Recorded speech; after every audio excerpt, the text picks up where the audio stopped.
Hey guys, I'm so sorry that I completely forgot that I needed to make part 2 of this video. I would like to thank my student Deepak for actually reminding me that I needed to finish this. And so here is the rest of the unit in detail. Okay.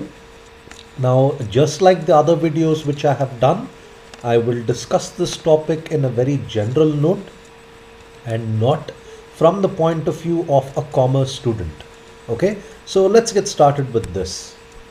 Now, in order to start a joint stock company, you need to go through different steps. Okay, so the first step that you go through is finding a promoter.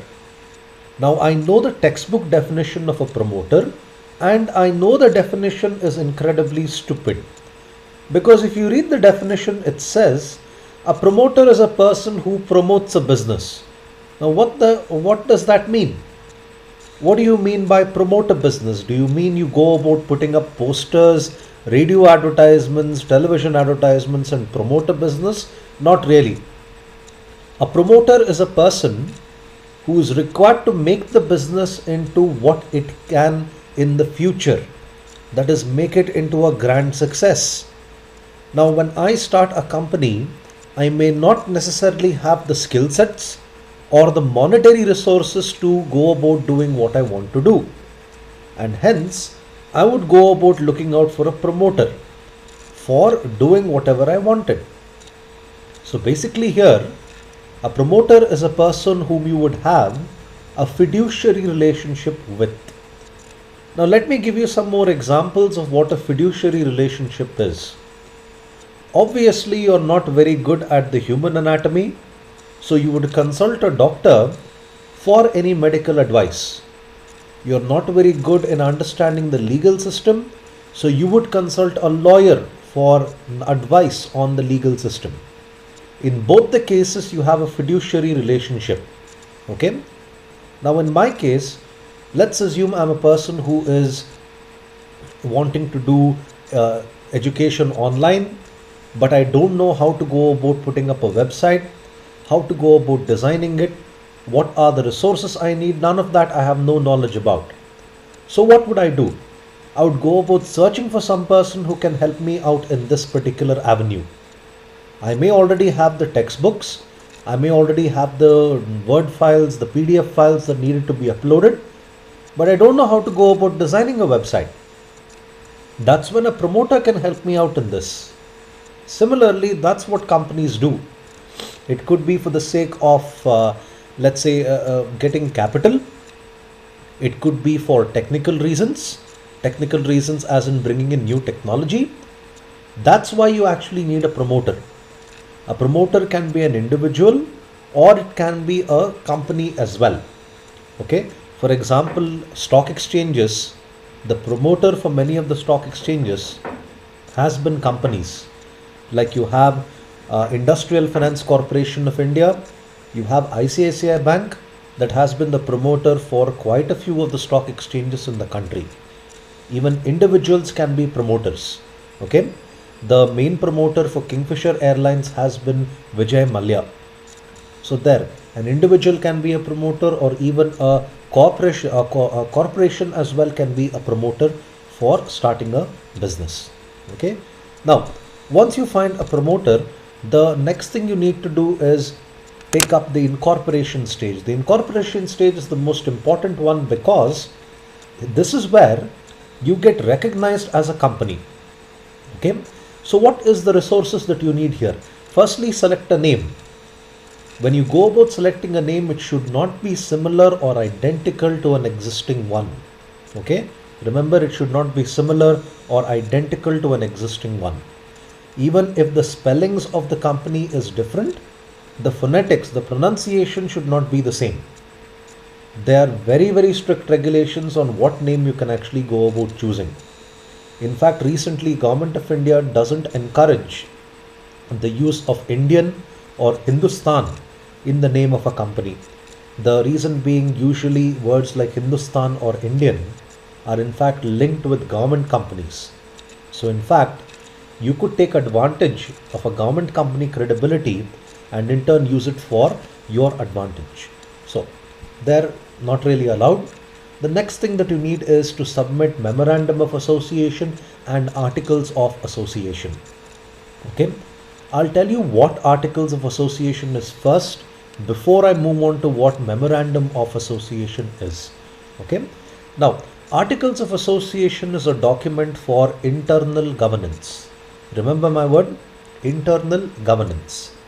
Articles of association is a document which allows greater flexibility than what is there when it comes to memorandum of association. For example, one of the points that is there in the articles are the use of the common seal. Now, in the previous videos, I told you what a common seal is. And as per Companies Act, it says the use of the common seal is restricted to an officer of a company. Now, who can be this officer of a company? Okay. Now, let's say me and my friend were to start a company and I happen to be the officer in charge of the common seal. Now, if I were to leave the company, definitely someone else is required to replace me and use the common seal. In that case, in the articles, all that is needed to be done is vote out my name and add someone else as saying that this guy is now in charge of the common seal. Okay, so that's where the articles are a very, very flexible document. One more you could add in the articles are the qualification of directors. Now, qualification here doesn't mean your education. Okay, and not necessarily at least. Now, you could be the judge of what is meant by qualification here. You could say the director is someone who has to have completed his MBA from any of the Indian Institute of Management. You are allowed to do this. Or you can say the number of male directors and female directors should be in this ratio. You are allowed to do this. Okay. One more you could add, in fact, you could say the directors must have a professional qualification, as in they should have completed a CA course or a CA or a CS course or an ICWA. This is how flexible you can be in the articles. Now, in the next slide, I would like to discuss memorandum in detail. Now, I've seen in quite a few textbooks, there are only 4 clauses or 5 clauses in the memorandum, but as per Companies Act, there are 6. So I will look at it from Companies Act itself, and I know the textbooks are wrong, and I will not discuss from the textbook point of view. Okay. So firstly, name clause. What is the name of the company you have given here? Okay. Now, if you look at Bombay Stock Exchange's history, initially the company was named as Bombay Stock Exchange of India Limited. Okay. Now, the name of the company is just BSE Limited. Bombay Stock Exchange Limited is now been changed to BSE Limited. In name clause, you are given the name as to what is your company going to be known legally. Okay. We all refer to as Airtel as just Airtel. We don't really use the full name of the company, Bharti Airtel Limited. No one mentions that. But let's say you were getting an offer letter from Airtel, you will notice that the offer letter actually has the full name of the company and not just saying Airtel is ready to hire you. Name clause is the actual and the legal name of the company.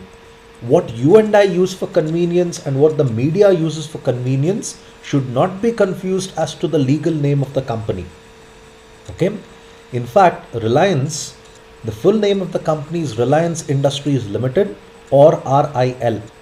Your company can be known with the full form, or it can be known with an abbreviation, or it can be referred to as both.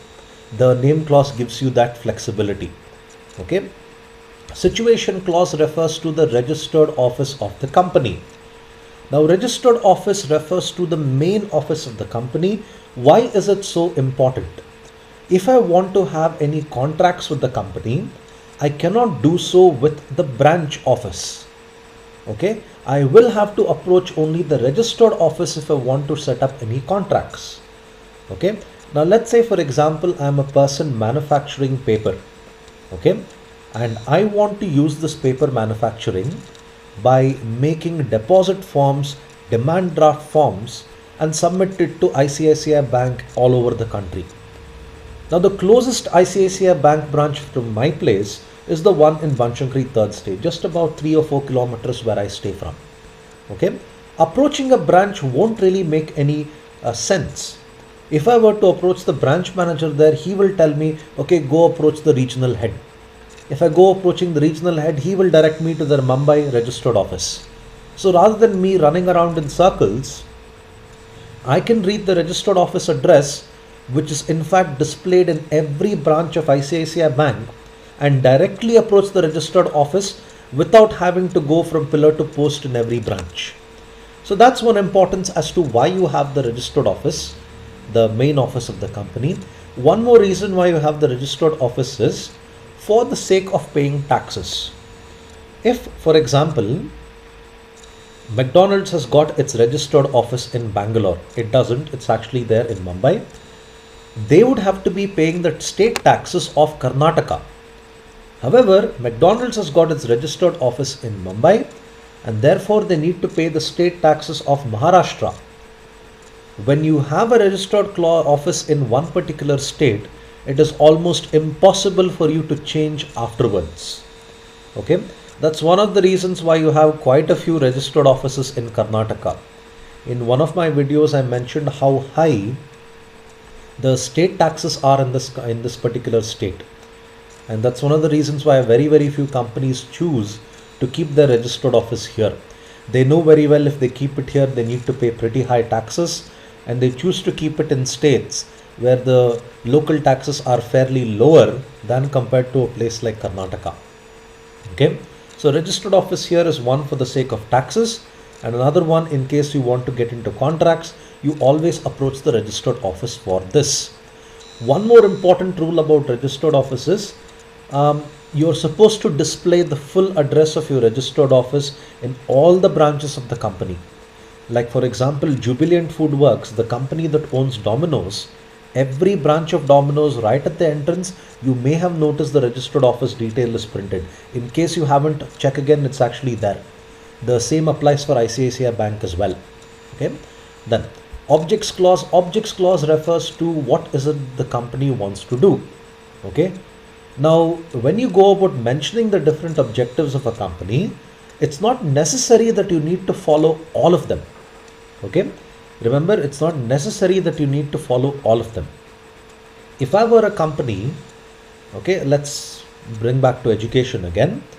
If I go about starting a company saying that I'll be in the world of education and I will be delivering online content in the world of commerce and in the world of science. Right now, I might be doing only commerce related topics, but the government of India will not go about asking me, you mention commerce and science, how come we don't see you doing science? Maybe in the future I might actually take up science and talk about science topics as well. But the reason they go about doing that where they mention everything is because afterwards, if you want to add something into your business, it's pretty painful to make changes in the memorandum. Most of the changes, if you want to make in the memorandum, you require a super majority of 75%. And in some cases, you require approval of the central government as well. To avoid all this circus, they go about mentioning practically everything. Sanjeevani syndrome, as I call it. Look it up. So they go about mentioning everything in order to avoid these things happening in the future. Okay. And then you have liability clause. Liability of a company might be limited to share capital or it might be limited to guarantee. Okay. Now, share capital is a fixed amount. Guarantee as well limits to the amount of money you agree to pay on liquidation. It's a fixed amount. Okay. Now, in share capital, there's a possibility that your shareholdings could get diluted. It could be reduced. But in guarantee, you agree to pay a particular amount irrespective of what is there in your share capital. Okay. Now, I know that's a little bit of a vague topic. I wish I could explain this in a little bit more detail, but unfortunately, I'm sorry, I don't have the time. Okay. Capital clause and subscription clause. Now, these two things have always been confused by students. So let me explain this in detail. Okay. Now, I've taken my friend here, Yashveer, Me and Yashvir have now decided to start a company, a private limited company, where we want to invest the minimum amount of capital of 1 lakh rupees. Now, in capital clause, I would go about mentioning how much of capital I have contributed and how much of capital Yashvir has contributed. Okay. Now there I mentioned in the capital clause, Yashvir has contributed 75,000, while me, I have contributed around 25,000. I'm a bit of a cheapo, so you expect me to contribute less. In fact, you should be happy I'm contributing something at all. Okay. Now, how does this get added to subscription clause? The capital I've now invested could get converted to shares. Okay. Now I've taken a very low value here. Okay, so Yashvir has given me 75,000 and in return have converted the capital into equity shares, 7,500 shares of rupees 10 each. Okay, and me in my case 2,500 shares of rupees 10 each. How did I arrive at 10? Because when you go about setting the face value of a share, you can either set the face value as 1, 2, 5 or 10. Technically speaking, SEBI allows you to keep the face value as any whole number, but there is a reason you should avoid doing this.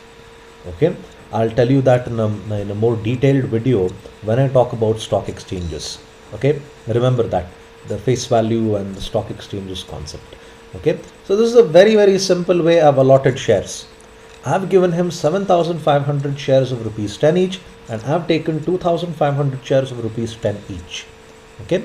Now I could be a little more creative here.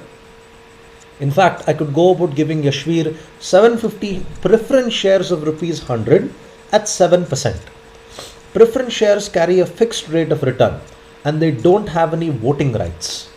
Meaning, no matter how much of profit I make, Yashvir is able to get only 7 rupees for every share that he's got. Okay, and also I would do this because I don't want Yashvir to vote in the decisions which I take. Now when I go about putting across meetings, I am the only person here who can actually vote on these meetings. So I don't want Yashvir to go about interfering in this. It's not that I don't like him or something, he's a nice guy. But it's just that I don't want his views to contradict with mine. Many companies do this. When a person has contributed capital, they in turn go about giving preference shares because they don't want this guy to participate in decision making. Or one more way I could go about doing this is, Yashvir is a good friend of mine, so let me not piss him off. I could do something like this as well. I could give him 250 preference shares of rupees 100 at 7% and 7,000 shares of rupees 10 each. And me on the other hand, I prefer to keep the existing. I am always pro equity. Okay, so that's something I could do as well. In subscription clause, you mention how many shares each person has got. Okay, and depending upon the number of shares the person has got, that's the amount of control they have in the company. Okay, more number of shares you have, the greater the control. Okay, then capital subscription stage. In capital subscription stage, you talk about how do you go about raising public. Now, in order to raise money from the public, you have a document known as the prospectus or known as the red herring prospectus. Now I'll tell you more details of what the prospectus is in another video. It's a very interesting history. Okay, a prospectus is a document which is used to invite the public. Remember these words, invite the public for putting money into the company. In an invitation, you don't force people. I know the Indian version of invitation is more or less forcing people to come to a wedding or a birthday party. But when it comes to a prospectus, you really can't force people and tell them that, look, I really want your money and you better invest in my company. You only invite a person, you only disclose the details. In a prospectus, a company would mention who they are, why they need the money, and how they go about utilizing this money. And more importantly, if a company says that they want, say, 100 crores for doing business, they need to give complete breakup of information as to how did they arrive at 100 crores. SEBI is going to ask them a lot of questions and they need to be very accurate in the information that they convey. Okay, Like I said, I'll give you more details of the prospectus in another video. For now, this should be good enough for you. And finally, after you raise capital, you have business commencement. That is, one document you need here is the certificate of incorporation. Certificate of incorporation is mandatory for both private limited companies and public limited companies. However, business commencement certificate is mandatory only for a public limited company and not a private limited company. Remember, in the first case, private and public mandatory. In the second case, only a public limited company, it's mandatory. Okay, I hope this video was helpful. If you have any queries, do leave them in the comment section below, and as always, please subscribe. Thank you for your time. Have a nice